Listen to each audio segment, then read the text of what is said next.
I'd be lying if I said that I did not have favorites. I think we all have favorites for something. When it comes to the garden, I certainly have a few favorite things I like to grow. I don't know if it's just me, but growing tomatoes feels like the ceremonious kickoff to the spring garden. I'm getting my tomato sprouts, my little tomato plants in the ground, which is super exciting. I also have other things I want to get directly sown in the ground, like watermelon, pumpkins, corn. There's a lot that's going to be going on today. My name is Shelby, if you are new here, and let's get started. For those of you that are new here, welcome to my little tomato patch. Well, it's actually not that little. It's composed of about 4 26-foot rows. Last year I did a single string method. That's why you can see all these poles right here. So I'm still debating on whether or not I want to do single string, because single string method was a lot for me with just having to manage everything as a whole. So I am going to, at the very least, get these in the ground. I'm going to start with the biggest ones towards the back. I've got the Tiffin Mennonite I'm going to get working on first. Those are a beefsteak variety. My hope is to get all of the larger beefsteaks at the back, and then the smaller options, the ones that are determinate varieties, towards the front. I'm going to do 3 of each variety. I don't know if that's going to give me enough room, but at least 3 of each variety.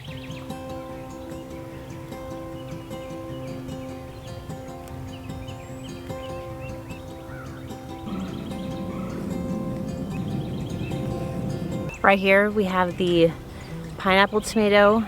I love the pineapple tomatoes. They're probably one of my favorites.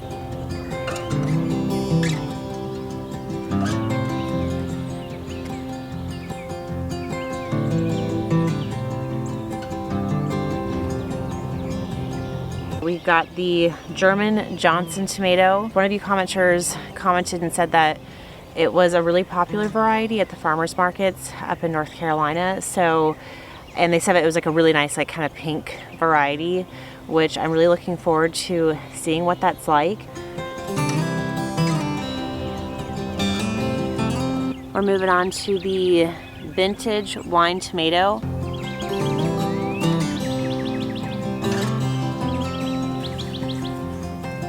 Next, I'm going to plant out 2 of the Ivan tomatoes. I believe all of these are indeterminate varieties, if I remember correctly, and I could definitely be wrong. The only one I know for certain that is a determinate variety is the San Marzanos. Now the rest, I believe, are San Marzano tomatoes. I think that's why I only did 1 tag, because I can't find a missing tag anywhere. So I'm going to plant out San Marzanos for the whole rest of the tomato patch area.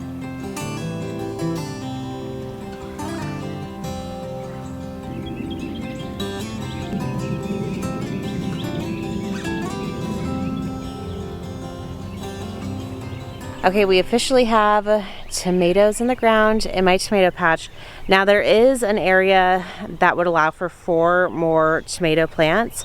I'm not going to plant the varieties that I currently have sprouted, just because I'd like to mix it up a little bit more. So I'm going to sprout 2 new varieties. I don't know which ones those are yet, and put those in those open spots. Last year I really jammed in, I would say like 40, I think it was about 40 plants in this particular area.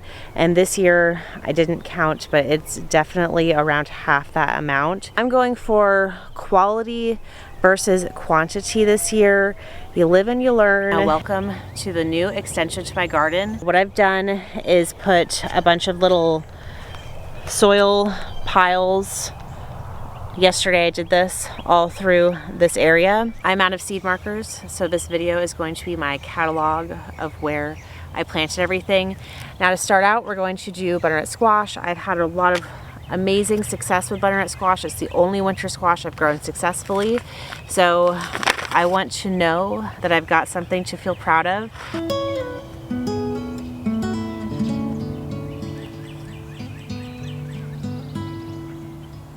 Next, I'm going to mix it up with the Moon and Stars watermelon.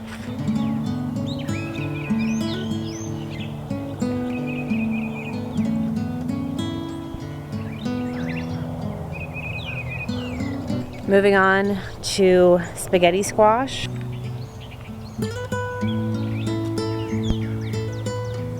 In this front area, I'm also going to plant another variety. I know this is like a more standard variety, a crimson sweet watermelon. I've planted the Dixie Queen, which was okay. I planted the strawberry watermelons last year, which it was okay. That's why this year I'm going to plant new varieties until I just find that variety that I'm like, this is the variety I love to grow. All right, got those all on the ground. That was easy peasy. Now on to the next stuff. But actually before then, I want to show you how my strawberries are going, because I don't know why this whole endeavor has been so exciting to me. They are starting to produce fruits. They're actually starting to produce strawberries, and they were a literal like bare nothing root before. So I just wanted to give you guys an update on how they're doing. That's just one plant. It's crazy. So let's move on to the next thing I am so excited about. I'm also intimidated about this, rightfully so, because it is so hard to do this organically, in my opinion. Corn. We are going to be attempting to grow corn in this huge corn patch. I attempted this last year in like the worst part of my garden. It only got like 7 hours of sun a day, which is, that's not good for corn. So we've been hard at work getting this whole bed totally just completely filled with tons of mulch, soil. I smothered the weeds with cardboard first, so this bed would be good to go. Now for the varieties I've picked, there's not like a crazy amount of strategy with this because it's my first go around really trying this the right way. I did it last year. That was a huge fail, but that is not going to deter me. If you are new here, just know that I am really okay with failing. I believe there's so much that can be learned from your mistakes and your failures, putting yourself out there, try again, the whole 9 yards. If you are a new subscriber or watching this for the first time, just know that if you're watching my channel, you're going to see me do unconventional things that might not seem right until I eventually figure it out the right way. So we're going to try it the right way, hopefully this time around for corn. And we've got the candy corn, sweet corn, and the bodacious sweet corn. I'm going to plant them both in this area. Now I know they can cross-pollinate and all that jazz. However, I don't really care. All I care about is just getting corn in general. If they cross-pollinate, so be it, as long as I get something to enjoy.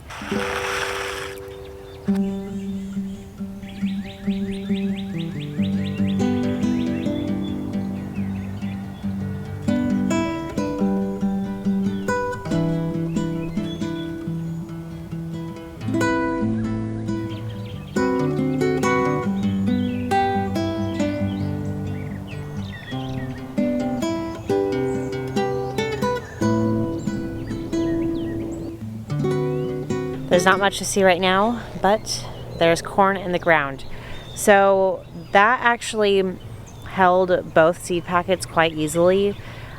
I need to order some more seeds. So I'm gonna get those ordered and just feel good that I have some type of seeds in the ground to start. I told you guys I wanted to plant one fruit tree per month for an entire calendar year. And I have so far done a really awful job at that task. I'm gonna get caught up. I have not planted any fruit trees aside from my cacao seeds, which we can technically consider that to be a fruit tree. So what I'm gonna plant out today to get me all caught up for the month of March is a fig tree. This is a brown turkey fig tree and a Barbados cherry tree. I'm planting the fig tree right here. This is kind of where my old raised garden beds were. I made those out of pallets, and of course that wood started to really break down and it just stopped looking good.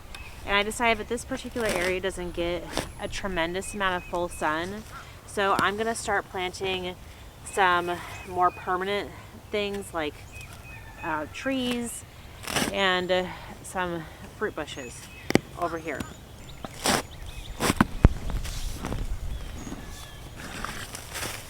good rule of thumb when you're planting any type of fruit trees or trees in general is to make the hole twice as big as the pot that it came in, and put a little bit of really healthy compost down before you plant it. I just got these at this one at Home Depot. I believe it was Home Depot. This was only $14. Okay. I'm just gonna cover the rest. That would be so fantastic if we had figs. Oh my gosh. I already have a lemon tree, a Meyer lemon tree, and an orange tree. You guys just typically don't see them because they're kind of like outside of the immediate scope of the garden. So I've got those going, and the blueberry or the blackberries are starting, as well as the cacao and my banana trees, which I've got a lot of those. And then next we got to get that Barbados cherry tree in the ground. Right here I'm going to grow my Barbados cherry tree. Now these trees will thrive in zones 9 through 11. They are very heat tolerant. They will grow anywhere between 12 and 20 feet. So it's more like kind of like a hardy bush than a tree. So keep that in mind. I would say that they would be flexible to plant like within a garden, as far as not becoming this gigantic plant that's going to overcrowd things. But they all, if they're not pruned down, they can definitely block sun. Barbados cherries are really, really tasty. I tried to grow one before and it got destroyed by one of the hurricanes. So I did get to enjoy one harvest before, which was crazy fast. Like almost as soon as I planted it in the ground, there was overnight like cherries all over the place, which is really, really cool. They are full of quite a few seeds, but that's really no problem, honestly. So if you live in a warmer climate and you want to grow some type of a cherry tree, this is a really good option for you. Okay, so as you can see, this location is behind some of my raised beds, and this actual dirt is really healthy because I used to deeply mulch in this area. It's all like really dark, healthy soil. Just so this tree is really gonna be happy. I don't even know if you guys can see.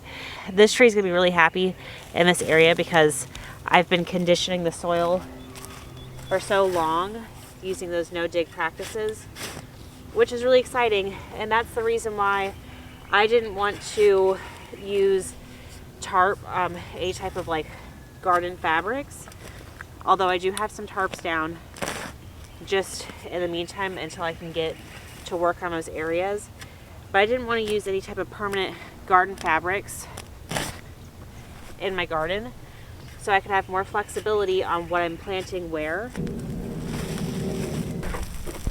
Part of the reason I don't have as many fruit trees as I ultimately want is just because I have been having such a hard time making that permanent decision, where my indecision is leading me to a place that I don't have anything to harvest, you know, year after year, where I just need to get started and just start making decisions. And that's kind of what I'm trying to do, is be more decisive with the garden. At first, when we got this property, I just could not decide on where to plant anything or start anything because I wanted it to be really purposeful. But I'm trying to be a little bit less like overthinking it, honestly.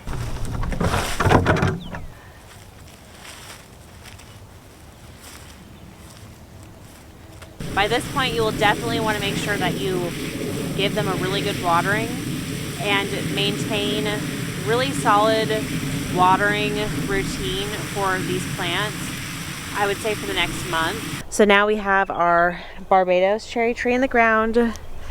I have my fig tree in the ground over there. And I also have my cacao seeds, which I'm eagerly anticipating them, you know, coming and sprouting out of the soil any day now. So I'm all caught up on my 2025 goal, which is to plant one type of fruit tree, whether that be like multiple in one planting session a month. So I am in the month of March now. It's March 1st, I think, right now. I'm open to suggestions for the month of April as to what fruit tree to plant, because I'm keeping this going for an entire year. Thank you guys so much for hanging out with me today and watching. If you enjoyed this video, definitely click the subscribe button so you don't miss more. My name is Shelby, and until next time, bye.